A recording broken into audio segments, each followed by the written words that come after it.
Togozani, Togozani Royals, Hotep Royals, how is everyone doing? I am back. I am back and I'm super excited because guess what? Guess what? I have the calendar book, I have the diaspora calendar book in hand.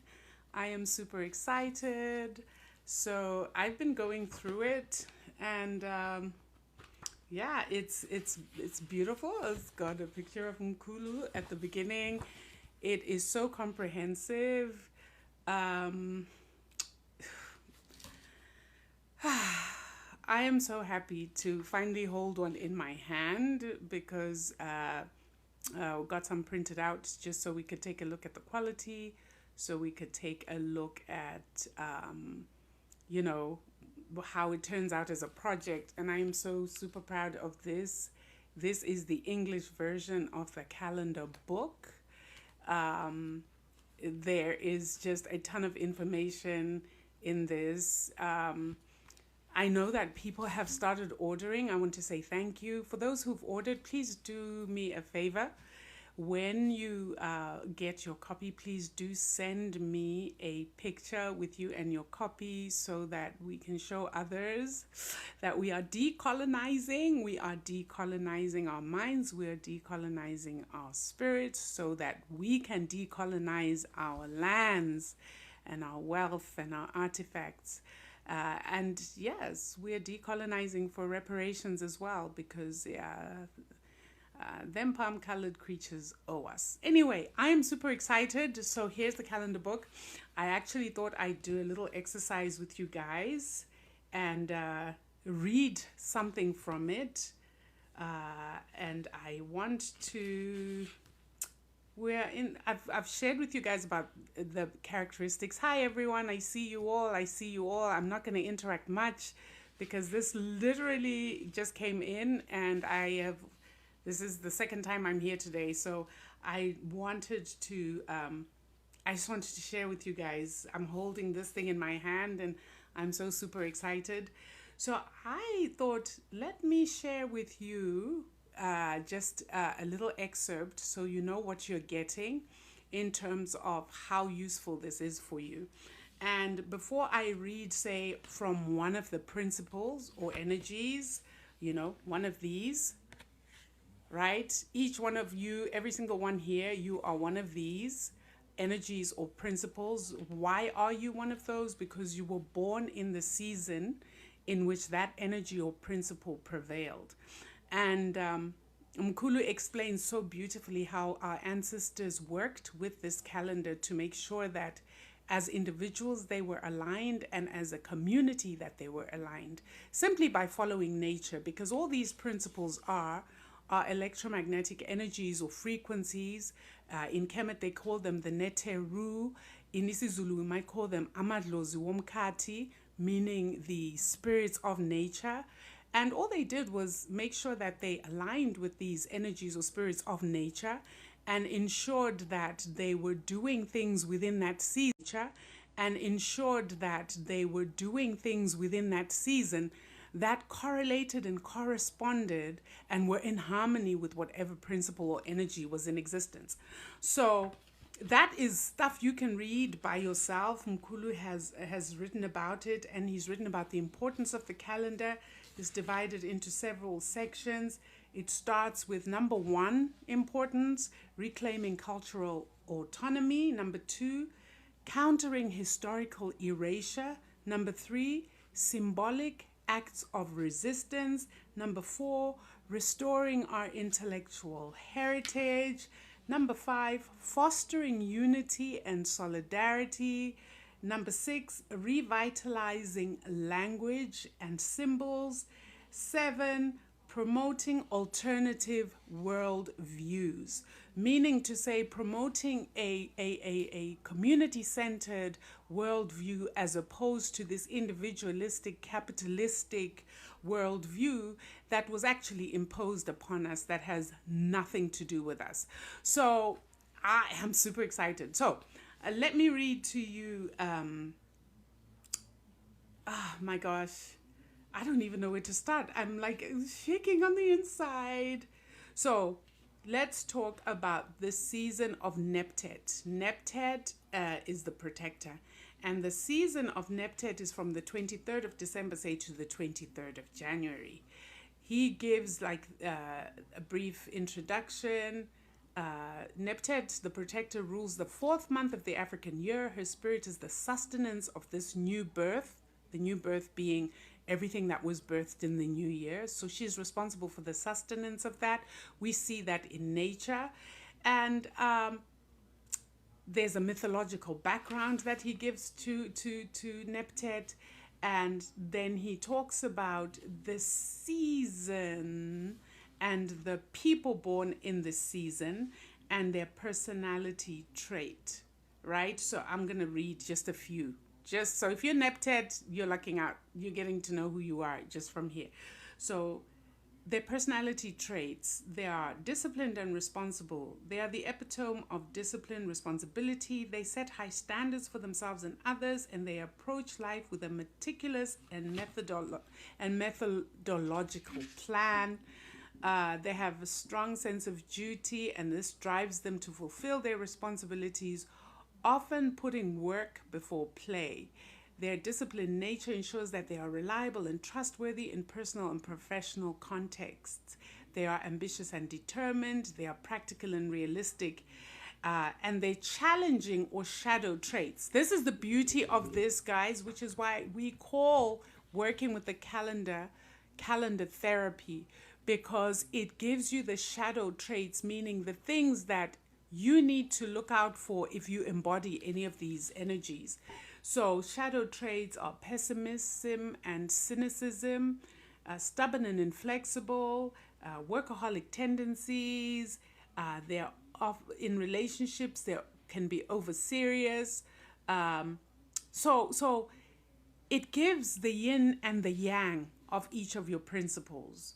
And so as a person born in a particular energy or principle, you are then able to sit with this, know all your good qualities and work on those to enhance them, and know also your shadow qualities. In fact, I shouldn't have called them good or bad, because that it's neither good or bad until you act on it, right? So you can have certain qualities that are what we might call your light qualities, and then you've got your shadow qualities. But none of these mean anything, family, unless you're acting on them. So you can have these amazing qualities that are light qualities, but if you don't act on them, so what? You can have shadow qualities, and if you're not acting on them, so what? So it's neutral, right? So in terms of the shadow, it's very important because a lot of us aren't aware of what is tripping us up. A lot of us aren't aware because we're too ashamed to face it. Well, you don't need to face it on your own. Mkulu has done a lot of research and he spelled it out for you. And then you take what resonates. I mean, not every single characteristic is going to resonate with you. But then be honest in your evaluation of self. A lot of the times nobody wants to admit their shadow side. But you see, it's just you and your calendar. It's just you and your principle. It's just you and your higher self. You're not actually going around, no one is accusing you of anything. So you don't have to feel protective of yourself, which puts you in defense mode. And once you're in defense mode, you cannot really work on anything, right? So you can sit with the shadow aspect of these things, which I really would encourage you to do, and take a good look at them. And it's not going to be a one-day process where you read. If you recognize these certain traits, understand that they come with the energy you embody. They come with the neteru you embody. But that does not mean that that's where you sit. As a spirit having a human experience, part of it is learning to work with your shadow and to integrate that shadow self so that you don't end up doing things that are harmful to self, harmful to others, harmful to community, etc., etc., etc., right? So that is one of the key things about this little book that I absolutely love. Remember also that you embody all of these energies to a greater or lesser extent. You have the dominant energy, which is your principle, right, under which you were born. But remember that all these principles form the whole. And people who ask, what is the significance of the scarab? The scarab is the dung beetle. And our ancient ancestors used the dung beetle as the symbol of transformation. What does that mean? It's a symbol of becoming, meaning that as you go through the year, going through all these cycles, you are in a process of becoming. Becoming what? Becoming whole. And as you grow and you integrate all these different aspects of self, you're actually growing.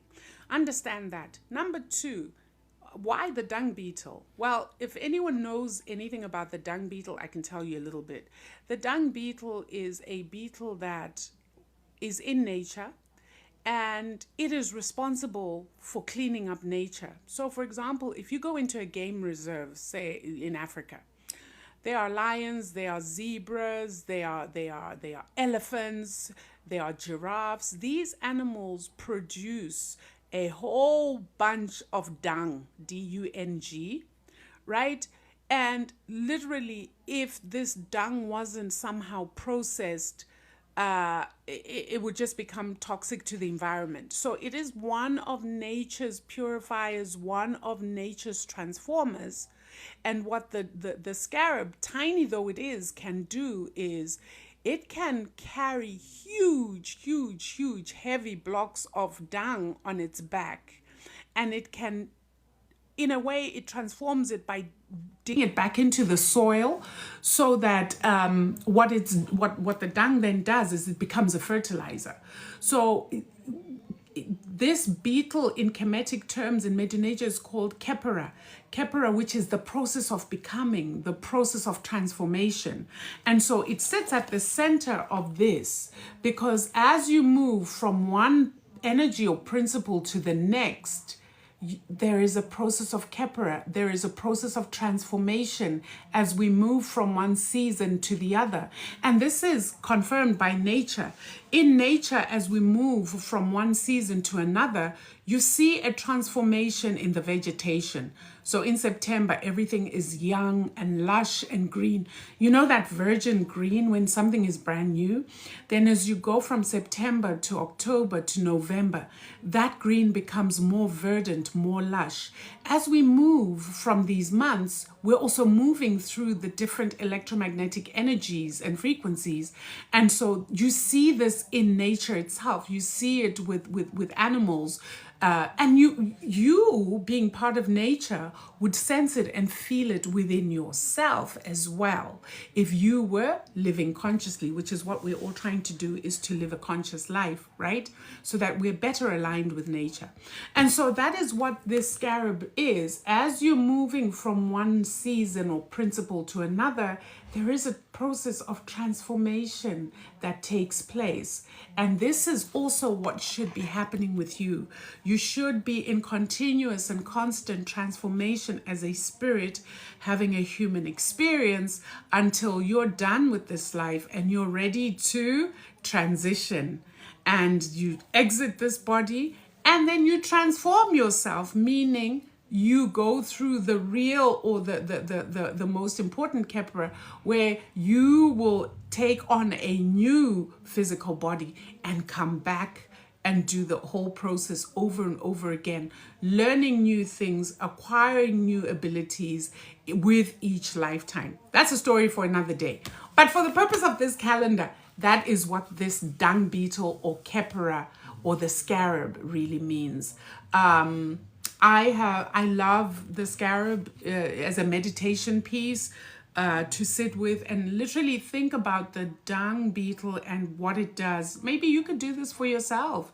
Google the dung beetle, go and watch National Geographic and watch this creature at work.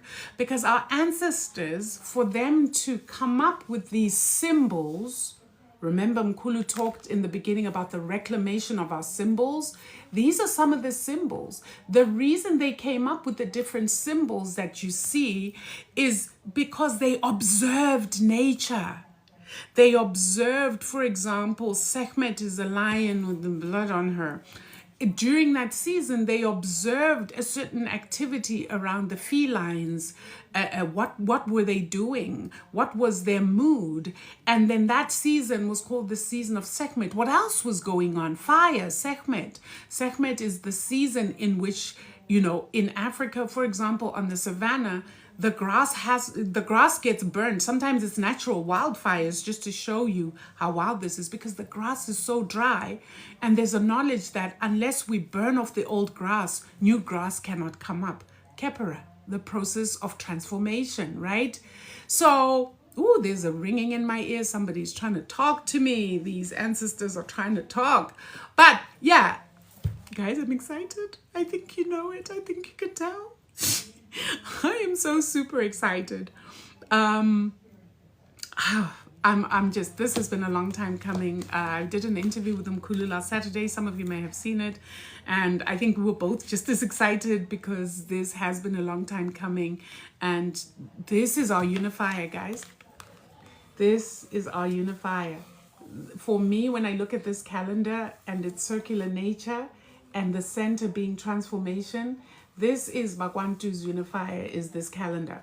So I encourage you, you can go into my link tree right here and you will see where you can get the calendar. Now I want to explain the process. You can get the paperback copy as well as the ebook. You will see where it says paperback. You can click on that and you can purchase. You can see where it says ebook. You can click on that and you can purchase. And the people who get an ebook, you get it instantaneously. The people who get a paperback copy, you gotta wait. I think mine came in, was ordered. It took 3 to 5 days and it's here. Oh yeah, somebody's trying to talk. And so was that. So I like, I'm super excited. I know I'm like a little child, but my excitement is for all of us. My excitement is that this is finally happening. We get to unite. This is our unitary point, guys. You know, the 0 point, the unitary point for Wagwantu. Outside religion, outside politics, just around our spirituality and aligning with these energies, just around learning about who we are. Mkhulu talks about historical reclamation. We're taking back, we're fighting back against erasure. This is a resistance piece against everything that was ever done to dehumanize us, to make us forget who we are, to enslave and colonize us. This here is the resistance piece, as far as I'm concerned. So, on that note, I just wanted to come and share this good news with you guys. Please, also, I encourage you, we have my YouTube channel, Gogo Nganyezi Speaks, where I'm just going to be ratcheting up the teaching over there. We have the GEK Diaspora page where we will be posting Mkhulu Nsingiza's English content. So whenever he does English content, sometimes he'll do videos just for the diaspora on these seasons, because he has such in-depth knowledge, such divine inspiration about how all of this works. This for Mkhulu is a scaffold upon which he has built such a wealth of wisdom and knowledge. We will be sharing that too on the GK Diaspora YouTube page. Yeah, but I would say to first equip yourself this, right? Because now when Mkhulu talks about Anpu, you know who Anpu is, you know the characteristics of Anpu, you know the historical background and the mythology around Anpu, because our ancestors always told stories to make these principles, this is science, to make this science accessible to even the farmer, right? To even the little kid. So, yes, yes, and yes, yes. I'm super excited. I look forward to getting all your pictures. Here's the number to send your photograph to once you get your book. It's +1 734 274 0664. It's a US number. You just send it via WhatsApp. Please don't text message. 274 0664. It's a US number. You just send it via WhatsApp. Please don't text message this up. Can you guys hear me? Please say you can hear me. Hello? Can you guys hear me? Send me some hearts if you can hear me. Just a couple of hearts. Hello? Oh, there goes a heart. Good. So you guys can hear me. Sorry, that was an interruption from my daughter. That was my signal to stop what I'm doing. Hi, Jay. You know the deal. She's already sent, she's called to say, listen, I need to get to sleep. So guys, in the linked, if you go into the link tree in my bio, you can get your copy. And you can also feel free to look at the goodies that are in there. We have a lot of stuff that we've put out for our family, our community. Please help support the work, help support the community. A lot of this is literally to support the work. I've told you guys before, we do not get funded because we are the real deal. We are the original, and nobody from the other camp likes what we are doing with this thing. And we are about to do unspeakable things with it. We are literally gonna decolonize all Bagwantu just using nature. Just using nature, because we are nature. And so we're going back to who we always were. So happy Lionsgate portal for tomorrow and the next few days. If you missed out on the teaching I did here, the teaching is up on YouTube. You can go and immerse yourself in it and get out tomorrow. I know it might be hot or storming, doesn't matter. That portal is still open. Those constellations, that alignment is still there. Go and milk what Mother Nature is giving us, right? Your abundance is there for you to take. Be in the right frame of mind. Try to avoid negative people at this time. Low vibrational people will lower your vibrational frequency and you'll miss out on your big one. So all the best. Love you guys. I look forward to getting your pictures. Bye.